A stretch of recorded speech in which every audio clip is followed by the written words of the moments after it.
Assalamualaikum warahmatullahi wabarakatuh. Pada hari ini, semoga kita dalam keadaan sehat walafiat.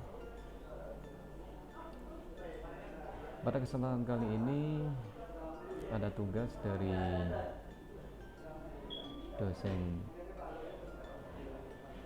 statistika pendidikan, di mana nanti kita akan mengadakan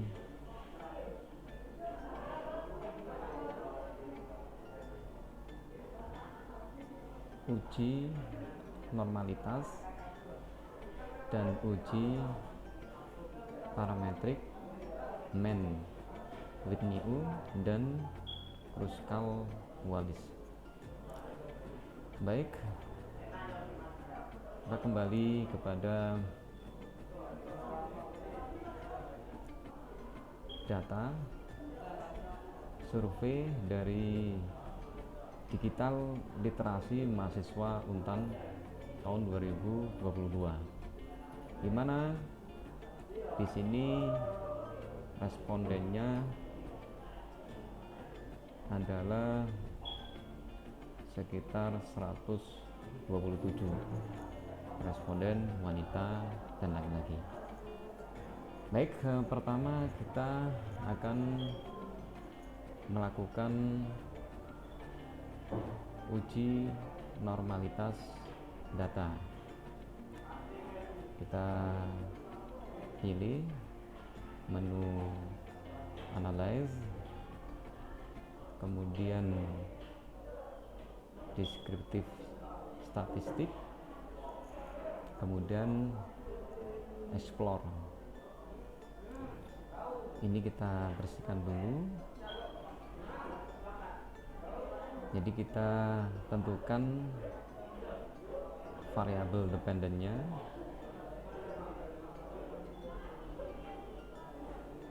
Kita pilih MEN digital literasi, kemudian kita tentukan variabel yang kedua, yaitu gender, ya, jenis kelamin, yaitu jenis kelamin laki-laki dan perempuan. Kemudian kita pilih yaitu bentuk datanya nanti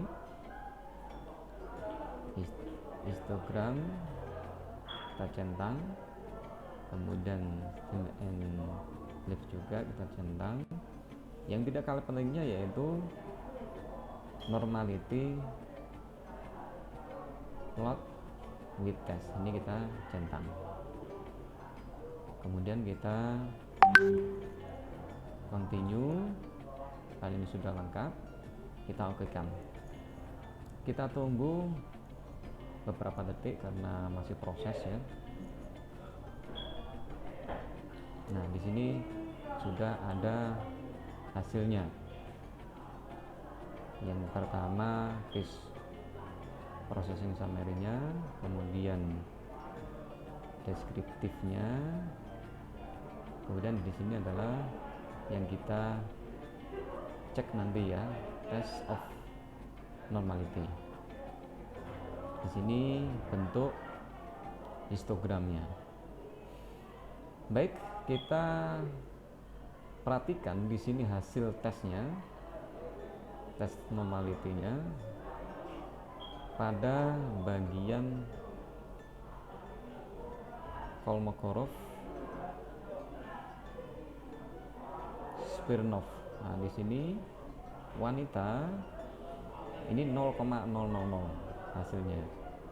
Kemudian pria di sini 0,200. Baik, kita lanjutkan, di mana data dikatakan normal bila kedua-duanya ini melebihi 0,05. Jadi yang kita tengok di sini wanitanya 0,00.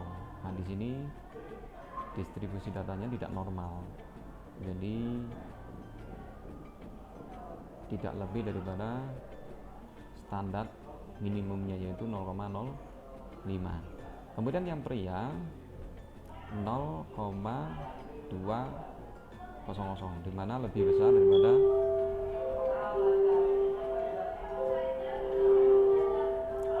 0,05, sehingga dikatakan di sebaran data pria ini memiliki kategori normal. Karena dua-duanya di sini ada yang normal dan tidak, maka data dikatakan bahwa datanya tidak normal. Kita perhatikan di histogram di sini, kurvanya V terbalik, di sini juga menunjukkan tidak normal dalam sebarannya. Karena hasilnya tidak normal, maka kita menggunakan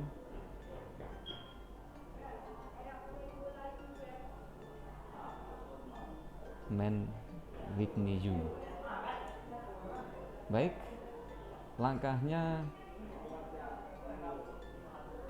yaitu kita kembali ya kepada analyze, kemudian di sini non parametric test. Karena tadi datanya tidak normal, maka kita menggunakan non parametric test. Kemudian kita pilih legacy dialog, karena variabel kita menggunakan dua variabel saja, kita menggunakan dua independent variabelnya ya, two independent sample. Kemudian kita ulangi lagi. Yang pertama, test variable listnya kita masukkan, kemudian kita masukkan jenis kelaminnya, jadi gendernya ya. Nah, di sini jangan lupa bahwa ada tanda tanya di sini, berarti kita membutuhkan define grupnya. Kan ada dua variabel tadi, satu dan dua. Kemudian setelah kita tuliskan di sini ada dua variabel, satu dan dua, maka kita klik continue. Karena semuanya sudah terinput datanya, perhatikan di bagian test type-nya, tipe tesnya.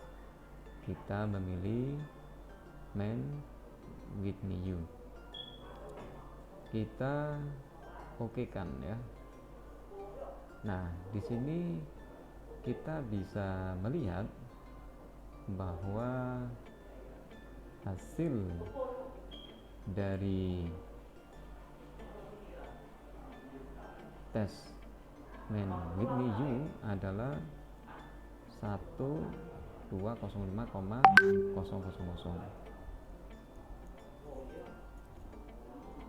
Kemudian untuk signifikannya adalah 0,001. Baik, dalam kesimpulannya di sini D-nya, bila kurang dari 0,05 maka data dikatakan signifikan. Di sini kan hasilnya adalah 0,01, maka dikatakan bahwa datanya signifikan. Maka kita bisa menuliskan di sini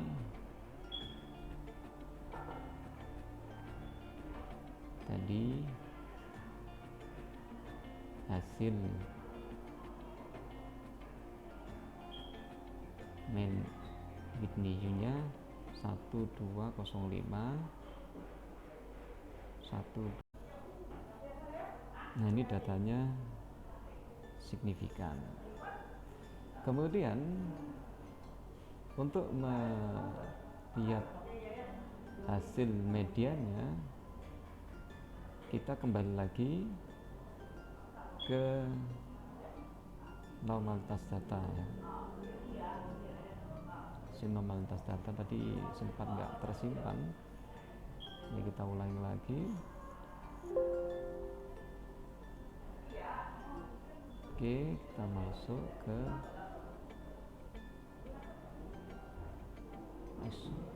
analyze, descriptive statistik, kemudian explore. Kemudian di sini tadi sudah diisikan ya. Jadi variabelnya sudah diisikan. Kemudian ini sudah dicentang semua normalitas datanya. Kemudian kita okekan, kita tunggu.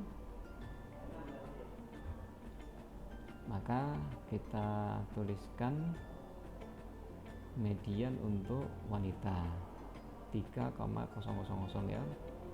Kita tuliskan median untuk wanita atau perempuan. Baik, kita lanjutkan karena hasilnya tadi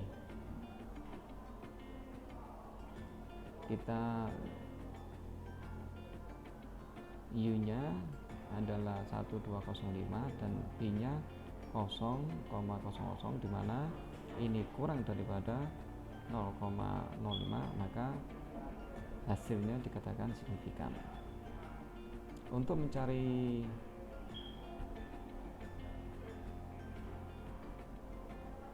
hasil medianya laki-laki, kita kembali ke tadi ya, kita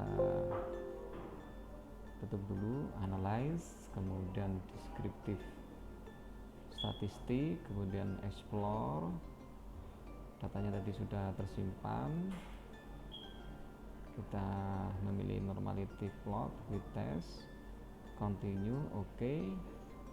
Maka kita akan memasukkan nilai mediannya. Untuk wanita 3000, kita tuliskan 300, dan untuk kita kasih kurung ya dulu ya. Untuk laki-lakinya adalah 3,176.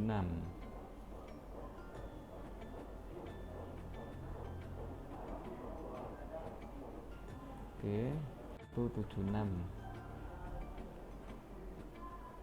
Sehingga bisa dikatakan bahwa yang nomor 1 ini analisis uji beda dengan Mann Whitney U, maka hasil uji Mann Whitney U menunjukkan bahwa mahasiswa laki-laki dengan nilai median 3,176 secara signifikan memiliki kemampuan literasi digital lebih tinggi daripada mahasiswa perempuan dengan nilai 3,00. Jadi lebih tinggi nilainya yang mahasiswa laki-laki dalam kemampuan literasi. Ini sudah menunjukkan hasil uji Mann Whitney-nya, dan p-value-nya juga menunjukkan signifikan. Baik, lanjut. Oke. Nah, data seperti ini bisa juga disimpan. Save dan untuk menyimpan data formalitas. Nah, ini sudah ada ya, data formalitas gender. Mungkin kita kasih revisi 1. Oke, sip. Baik, kita akan melanjutkan ke soal yang kedua ini, yaitu analisis uji beda dengan Kruskal-Wallis. Jadi kita akan masukkan datanya. Pertama-tama kita buka menu analyze, kemudian non-parametric test, kemudian legacy dialog, kemudian key independent sample. Ini sudah diisi. Kita mulai dari awal. Test variable list kita masukkan. Oke, kemudian kita masukkan variabel lainnya, SSE ya, jadi status sosial ekonomi, karena di sini ada variabel ya, 3 variabel, kita tuliskan 1, maksimum 3. Baik, untuk soal yang kedua ini yaitu analisis uji beda dengan Kruskal-Wallis, ya kan? Di sini hasil uji Kruskal-Wallis menunjukkan bahwa latar belakang ekonomi secara signifikan mempengaruhi literasi digital mahasiswa di Indonesia. Kita lihat datanya. Ini datanya tetap ya, tadi 127 sampelnya. Kemudian kita pilih analyze ya kan. Kemudian non-parametric test, kemudian legacy dialog, kemudian key independent sample. Ini kita mulai dari awal dulu. Kemudian kita masukkan tes variabel listnya. Kemudian kita masukkan SSE mahasiswanya, status sosial ekonomi. Kenapa ada tanda tanyanya di sini? Berarti kita cek di bagian define rank-nya. Karena tadi ada 3 variabel, di minimum 1, maksimum 3. Nah, di sini kita tuliskan 3 ya. Kalau ada 5 ya 5 variabelnya. Kemudian kita continue dan kita oke ya. Nah, di sini kita sudah melihat hasilnya, yaitu Kruskal-Wallis. Nah, di situ memiliki nilai 11,96, kemudian degree-nya 2 dan G-nya sekitar 0,03. Baik, kita lihat di sini, kita isikan tadi degree-nya 2, kemudian di sini hasil Wallis-nya adalah 11,946, 11,946, kemudian p-value-nya adalah 0,03, 0,03. Dimana kalau nilai daripada 0,03 maka dikatakan signifikan. Kenapa? Karena kurang daripada 0,05. Kemudian di sini mediannya ini dapat dari mana? Yaitu dapat dari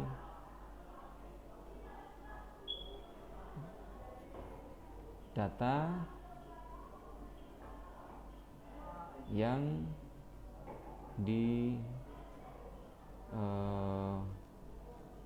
sebaran normal tadi ya. Kita langsung aja analyze, kemudian deskriptif statisnya, explore.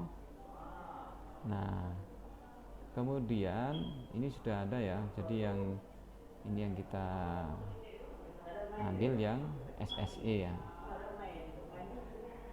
Oke, masukkan, kemudian normality plot with test, jadi kita eksekusi, kita tunggu hasilnya. Nah, di sini hasilnya.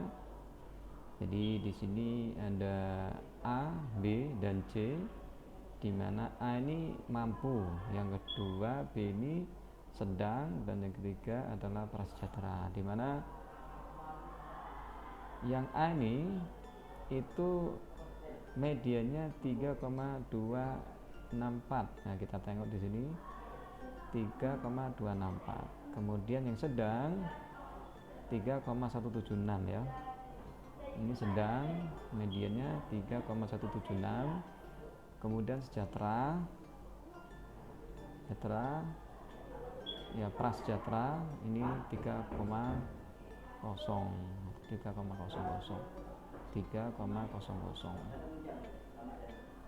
Baik, berarti bisa disimpulkan bahwa analisis uji beda dengan Kruskal-Wallis, hasil uji Kruskal-Wallis menunjukkan bahwa latar belakang ekonomi secara signifikan mempengaruhi literasi digital mahasiswa di Indonesia, di mana hasilnya adalah degree-nya 2, hasil ujinya 11,96, E-value-nya adalah 0,03, ini adalah signifikan.